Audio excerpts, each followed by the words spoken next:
Well, we are seeing debate rage once again in Canada around gun control as a Liberal government attempts to implement new gun control measures and being met with some fierce resistance by Canadian gun owners. There's an important and timely new book looking at some of the aspects of the gun policy debate in Canada, and in particular, trying to better understand Canada's gun movement, gun rights movement, and understanding the uniquely Canadian gun culture behind it. The book is called Targeted: Citizenship, Advocacy, and Gun Control in Canada. Joining us on the podcast is the author of that book. Noah Schwartz is a professor of political science at University of Fraser Valley. Much more at noahschwartz.ca. Professor Schwartz, great to have you with us here. Hey, thank you so much for having me on. It's a real pleasure. And I think, as I say, this is a pretty important issue and important for Canadians to understand the context around this debate. And what's interesting, too, is maybe where there's a need for a book like this, because it seems to be quite a void in Canada when it comes to research on gun policy. Yeah, that was, as I started researching this issue, about 5 or 6 years ago now, it's certainly a void that I noticed and was quite surprised by because we hear about guns, we hear about gun control a lot in the media, but when it comes to sort of deeper, longer explorations of the issue, when it comes to books about it, there's a huge gap in the literature, which is, obviously what scholars look for. That for us, that's an opportunity. So I was able to, step into that opportunity, and I'm really excited that the book is going to address some issues in some communities that really haven't gotten much coverage. Right. And what do you think that's needed? Why do you think that's important? I think it's important because the issue of gun control is so important, right? It's one of those political issues that's literally a life and death issue, but it's one that's not well understood by Canadians in general, at least on the Canadian side. I think Canadians have a very good sense and understanding of the American gun debate, once again, because it's just so prevalent in media narratives and in the news. But we really don't know, most Canadians, I should say, really don't know very much about what gun control laws look like in Canada, what the Canadian community of gun owners that I speak to in this book looks like, or why Canadians want to own guns. There's a quote in the book from former Toronto Mayor John Tory, who literally asked, "Why does anyone in Toronto need a gun?" And I try to answer that in the book because I think it's an important and relevant question for policy debates and discussions. It is interesting. When we talk about gun culture or those that stand up for gun rights, I think, as you say, we're really affected by what we see south of the border, just the influence that groups like the NRA have and the extent to which they want policy to be shaped, because it's really different in a lot of ways in Canada, the extent to which gun owners are prepared to accept a consensus, and just even the history and the nature of gun culture here. It really is unique. Certainly, yeah. I think, since the 1990s, there's been a pretty powerful consensus in Canada around gun control. Most of the, gun owners that I spoke to and interviewed in the book, which is just about 100 people, they were, for the most part, okay with Canada's gun laws as they existed prior to the changes made starting in 2019. They accepted things like licensing. So if you're going to be a legal gun owner in Canada, you have to go through the licensing process. You have to get a PAL, a position and acquisition license, or if you want something like a handgun or other type of restricted firearms, that's another additional license. So gun owners in Canada go through a lot of steps to be able to have the privilege of gun ownership. And for the most part, they were in favor of that because it helps. They know that this helps keep guns out of the hands of people that shouldn't have it. In Canada, we have safe storage laws, and most of the people that I spoke to supported those safe storage laws because they know that, I don't think anyone wants a child or an other unauthorized individual to happen upon a gun, which unfortunately, and tragically happens all too often in the United States. So that consensus that was forged out of the laws in the 1990s that emerged from the École Polytechnique shooting, and these are laws that were made both by a progressive conservative and liberal government. So it was sort of a bipartisan building up of these laws. Were widely supported by gun owners before, of course, the changes started to come in 2019 that people felt were less connected to public safety. Yeah. Well, it's interesting, and you mentioned, the comment from Toronto's mayor, and I think we've seen how maybe politically the Liberals have seen this as a winning issue in cities, which perhaps speaks to where there's kind of a rural-urban divide. And is that one of the facets of gun culture in Canada, is that there's a real rural sort of hunting component to it? Definitely. And that's a big part of the book as well, is sort of delving into not just the urban rural divide, but the east west divide. So I think the Liberal Party, it didn't used to be this way. The Liberal Party used to have a fairly significant rural component and rural base. But in recent years, certainly they've really become the party of urban Canada and I would say largely, Eastern urban Canada, maybe with the exception of Vancouver. um, and that creates political incentives for them to use gun control as a wedge issue, because in general people in cities are less likely to know someone who owns guns, and then less likely to oppose increases to gun control. Right.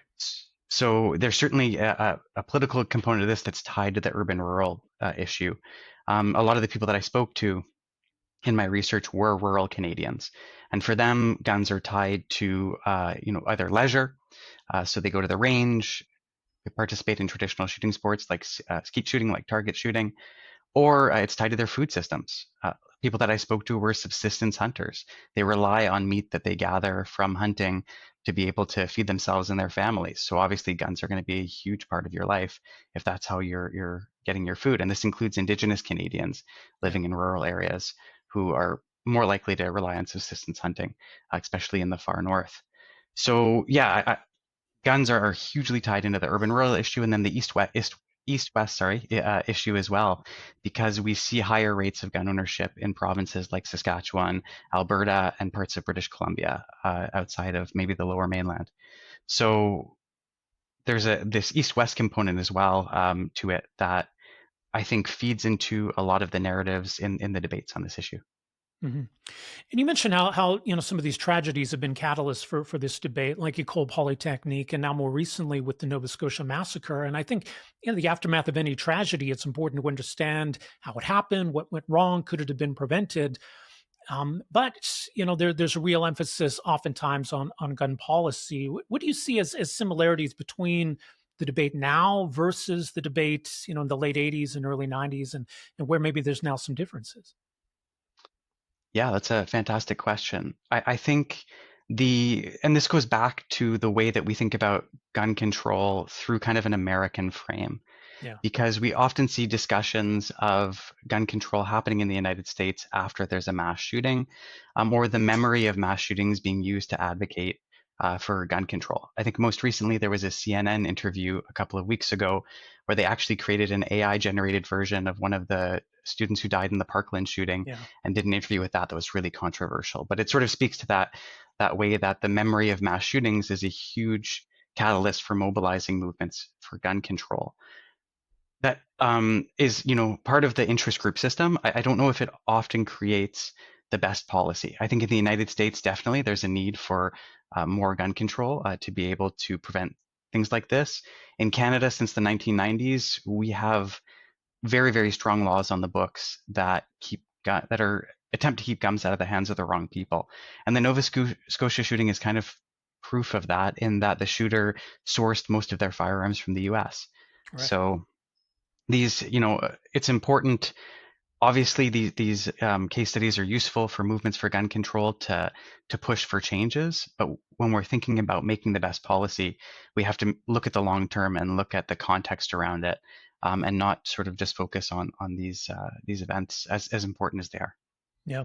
Yeah. And so oftentimes when we just had it in the US, a school shooting in Minnesota, and we learned afterward how easy it was for the shooter to go in and legally acquire that firearm. And those stories come up over and over again in the United States. That's not really the case here at all. As you say, that the shooter in Nova Scotia had acquired these firearms illegally.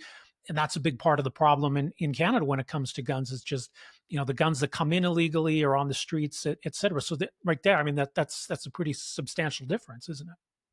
Definitely. In the United States, the only thing standing between someone and purchasing a firearm, if they go to a federally licensed dealer, it's often just a single background check at point of purchase. So if that person happens to not have yet committed a crime, that background check won't obviously have anything to pick up. If they go to a gun show, there are ways that we know obviously of circumventing the background check system.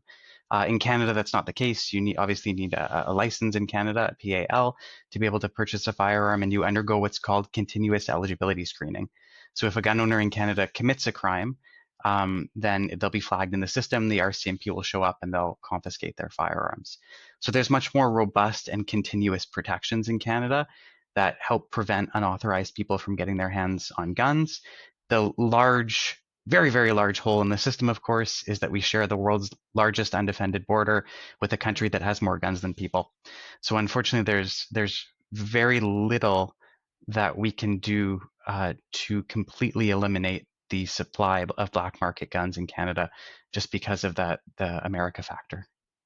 Which does seem to be mainly handguns, I think. But it's interesting the debate we're seeing right now isn't really around handguns as much as it is around rifles or what the government has called assault style weapons. And it is interesting because when we talk about traditional hunting practices and lifestyles, I don't think most urban Canadians are too worried about that. But the idea of assault style weapons, I mean, that sounds pretty scary. Definitely, and that's because it was intended to. So it's a really interesting history of the term assault style rifle or assault rifle. It actually goes back to the Second World War. The militaries at the time, leading up to and at the beginning of the Second World War, were largely using rifles that used really large calibers. So these are things like 30-06, which now a Canadian hunter is going to use to hunt a moose. And they found that this was, literal overkill because most fights were happening within 100 yards. And having troops carry around this heavy, very powerful ammo wasn't very efficient. So they built new rifles that used smaller, less powerful cartridges and that could fire in both a semi-automatic and a fully automatic manner. And they labeled these new weapons assault weapons. So this is a military term. Right. Gun magazines then picked up on it because they said, hey, this sounds cool. We can use it to sell guns. So American gun magazines started selling, assault weapons, which obviously weren't fully automatic. They were only semi-automatic weapons. But, advertisers, truth in advertising doesn't always, there's blurred lines. And then in the 80s, this gets picked up on by gun control advocates in the US. They're very rightly frustrated with the lack of ability to regulate handguns in America. Handguns, if you look at the FBI crime statistics, by an order of magnitude, are responsible for way more crimes and homicides than rifles writ large, let alone, what we call assault rifles or assault style firearms. So they're frustrated. They can't regulate handguns. So they figure, hey, we're seeing in these gun magazines these scary looking rifles. The public doesn't really understand the distinction between semi-automatic and fully automatic guns. Maybe we can use this as a way to generate momentum for gun control. And this isn't me, speculating. There's literally a document where they wrote this down. Josh Sugarman of the Violence Policy Coalition wrote this down, have it in writing. And so that really set the terms of the gun debate because I think they were very effective in realizing that, these firearms don't look like the kind of guns that we would imagine a hunter going into the field with. And they look like they're, very capable military firearms when that's not necessarily always the case. Yeah, we saw the government sort of get itself into trouble over this because they had said at the outset, we're not going after hunting rifles. But inevitably, it was almost impossible to avoid because we're talking about semi automatic rifles. There's not a lot of functional difference between what the government considers an assault style weapon and what otherwise is accepted as a hunting rifle. Definitely. I call this the assault style paradox that the government got itself into. By using the term assault style, they're sort of conceding that this isn't really a technical designation. This is about what the gun, it's about the style. There's not, a technical term that we can use to define this. If they banned all semi-automatic firearms, then that is going to touch on a lot of guns that are used by hunters. Right. Probably the most common shotgun being used to take duck and geese in Canada are semi-automatic shotguns. Semi-automatic rifles are certainly used by hunters to hunt deer and especially problem animals, coyotes, for example. Where I live in Abbotsford, where the city calls itself a city in the country, about 70% of the land is farming land here. And a lot of folks have problems with coyotes causing trouble with their livestock or their animals. And semi-automatic firearms are pretty useful for hunting coyotes because they move really fast. So yeah, there's definitely a strong use case for semi-automatic firearms in the north, as well, where people are facing threats from animals like polar bears, which are unfortunately they're very cute and cuddly, but they're also known to be a threat to humans. Semi-automatic firearms are very useful in that situation. So the government was in a quandary. They couldn't ban all semi-automatic firearms because that's going to risk irritating hunters. And for the most part, I think what the government learned with the long gun registry is that if they can keep hunters on the sidelines in the gun debate and just go after guns that are used by sport shooters and collectors, then they can probably win the battle. If hunters get involved, things get really hairy for the government. So they couldn't go full bore and ban all semi-automatic rifles. So they create this assault style distinction. But this creates the problem that you're banning guns while functionally equivalent guns, so guns that work in the exact same way, are still legally on the market. And Yeah. annoying people like me are going to point that out and make the government look bad. So yeah, they found themselves they painted themselves into a corner using that designation. Which they then tried to resolve in committee with really disastrous consequences, with kind of an 11th hour addition to Bill C-21 that sparked huge pushback from an NHL hockey player, Carey Price, Right. amongst others. They then pulled that back and made it applicable to future firearms. But once again, it's really not clear, the what we're trying to achieve here. And then coupled with that, this idea of a buyback program and the cost and the scope of this is still unknown. And that's just another layer, I think, of a problem here for the government in implementing this. Does it all speak maybe to this kind of going sideways on the government? Is this an example potentially of a failed implementation of major gun control policy? I think definitely. I mean, if you look at it by any other measure, the a similar ban in New Zealand in 2019 was carried out like within a year and a little bit. It's now been 5 years since the Yeah. Ordering Council. The only firearms that have been collected have been those that are from stores. And those stores had a huge incentive to want to give those guns back to the government because they were paying to store them and they had to declare them as inventory in their taxes. So they were losing a considerable amount of money holding on to these guns, and they really wanted to give them back to the government. But the government hasn't collected any firearms from individual owners. They don't necessarily know how many of them are out there. They have some estimates, but a lot of these guns were non-restricted, so they didn't need to be registered. And there really hasn't been a concrete plan uh, put forward for how these guns are going to be collected. So I think it's certainly there have been major issues with implementation of this policy. It shows, I think, that you really need a certain amount of political will and buy-in from the community that's being regulated for regulations to work. And the government certainly doesn't have that trust or that buy-in with the gun community. And I think this is also a huge sort of hot potato that Mr. Carney's government has inherited. I was watching the debates, and especially the debate in Montreal, and Mr. Carney was asked about guns, and you could sort of see he was repeating the party line, but his heart wasn't in it. I don't know how much he believes in this policy, but I think, there's a lot at stake in this for the party, and he's inherited a really tough situation, unfortunately, Yeah. since Mr. Trudeau's government just couldn't get this over the finish line. As we talked about, Canada doesn't really have its own version of the NRA. Like you couldn't really argue that there's a powerful lobby group out there that's derailing this policy. I think what we did see though here was a real grassroots pushback against this policy, and that sort of speaks to the nature of the groups and individuals that you spoke to and profile in the book that kind of represents gun ownership in Canada. Definitely. So a big part of not there not being a huge amount of books on gun control in Canada is that we don't really have an understanding of who gun control advocates are in Canada, and so it's really easy to kind of copy and paste that characterization of the NRA onto Canadian gun control advocates, and we see this happen all the time.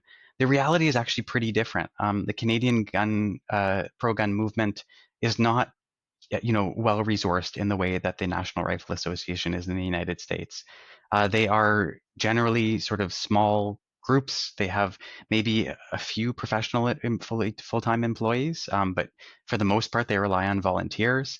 They don't have a big flashy headquarters like the NRA has, or a multi-million dollar kind of media campaign ability. And yeah, and one of the most interesting parts of the book, I think, is getting to know who are the people that are advocating for guns in Canada and why. And a lot of the time, it comes down to these are people for whom guns are an incredibly important part of their life and their life either as part of their work or outside of their work. These are people who have hunted their whole lives and for whom hunting is a part of their family tradition. And when the guns that they used to hunt were threatened, they wanted to get involved in the fight. This is people who were sport shooters. There is a huge community of sport shooters in Canada. So these are people who compete in shooting sports, whether that's Olympic shooting sports like skeet and trap shooting, where you use a shotgun, target shooting, or also dynamic shooting sports. These are things like IPSC. So these are people that run in between targets and shoot at targets with handguns and semi-automatic rifles over a course of fire in competition. And these are people that have invested thousands and thousands of dollars into these sports, thousands of hours of their life. And now these sports are going to disappear because of this new legislation. And that made them motivated to either donate their time and their money towards this movement. What's interesting in Canada is that there is this large, powerful grassroots movement, but one of the things that the book tries to explain is why they haven't had that same success. They Yeah. seem to, the movement seems to struggle where the American movement has, almost dominance of the gun control landscape. And so I was trying to explain that a little bit with the book by looking at, Canada's institutions, our constitution. Obviously, they're fighting on a very different battlefield than the American pro-gun movement. It's interesting because you see in the US, a lot of the debate around gun control or gun rights involves self defense. And I think that's less so in Canada, but it's been interesting over the last few weeks with a couple of high profile cases where, a guy in Ontario was charged, even though he was defending his home, or he had a horrible situation where a homeowner was killed by home intruders. And Canadians are wondering about self defense law and just that fear of what you do in a situation like that. Do you see any element of that self-defense debate linking up with the gun policy debate in Canada? I think yes and no. The big part, I think one of the big restrictions is that self-defense isn't a legal reason to own a firearm in Canada in the way Right. that it is in the United States. And I think this kind of creates a chilling effect in the gun community where, when a researcher comes in from the outside, they might not want to speak to a researcher about, you know, uh, whether they would use their gun in self-defense or not. And I understand that, right? There's legal consequences to this kind of discussion. In Canada, it's illegal to advertise guns as tools for self-defense. There's a lot of laws in place that restrict the parameters around which this conversation can be had. At the same time, yeah, I think what the incident, I think in Lindsay, Ontario, showed is that Canadians are even, non-gun owning Canadians are concerned about self-defense. And I think there's a certain element of that with the gun ownership debate. Like these are, folks that own guns for hunting and for sport shooting and for leisure purposes. But it's sort of a dual purpose tool. Yeah. It's a tool that you can use for leisure, but ultimately, it's if things go very, very bad, it can serve another purpose. So yeah, so I think to a certain extent, it certainly plays a role. But as a scholar, it's really hard for me to get a sense of that empirically because, for very good and obvious reasons, people really didn't want to talk to me about that. Yeah, no, it makes sense. But it does speak to how complex the whole issue of public safety is, right? And you got the criminal justice side, you've got, smart gun regulation, I think that can be a part of that. And I guess it's worth noting, I mean, this book isn't about saying, this is good policy, this is bad policy, here's the solution to better public safety in Canada. No, that's true. Yeah, the book is really to give, it doesn't touch on those prescriptive policy questions of this is what we do, this is what we shouldn't do. I think it's impossible for a little bit of that not to bleed into it. And it certainly addresses some of those contentious topics. But for the most part, it's really about understanding gun ownership in Canada and the political movement that comes out of that community of gun owners. Another interesting thing that did come up with regards to self-defense is the way that self-defense maybe looks a little bit different in Canada than in the US. We obviously have a lot more wild spaces in Canada than they do in the US, and people living in very, very remote areas. So Yeah. where people did discuss self-defense, it was often self-defense against maybe four-legged threats rather than Yeah. two-legged threats. I spoke to people, in the interior of British Columbia for whom, um, bears and large cats are a serious issue when they go out in the woods. And going for a hike with a shotgun isn't something that they would consider strange. Yeah. A lot of these folks were sort of um, upset that Canadian handgun laws don't allow you to take a handgun into the woods in the same way that they do in the United States. So while they wouldn't advocate for, concealed carry so that you can go to Walmart or go shopping with a gun, they would say, hey, maybe we should allow people to have handguns in the woods because a rifle or shotgun can be kind of unwieldy when you're ambushed by a large predatory cat or a bear. So there is definitely the self-defense element in Canada is a little bit more complicated. And when you get into the northern communities, I think that's even more so because of that polar bear issue, especially. Oh, definitely. Well, the book is called Targeted, published by University of Toronto Press. More to your website, noahschwartz.ca. Noah, thanks so much for making some time for us here. Really appreciate the conversation. Thank you so much for having me and for letting me talk about the book. Hey, folks, thanks for watching and listening. You can find us at robbreakenridge.ca. Also, make sure you hit that subscribe button below and stay connected with The Rob Breakenridge Show.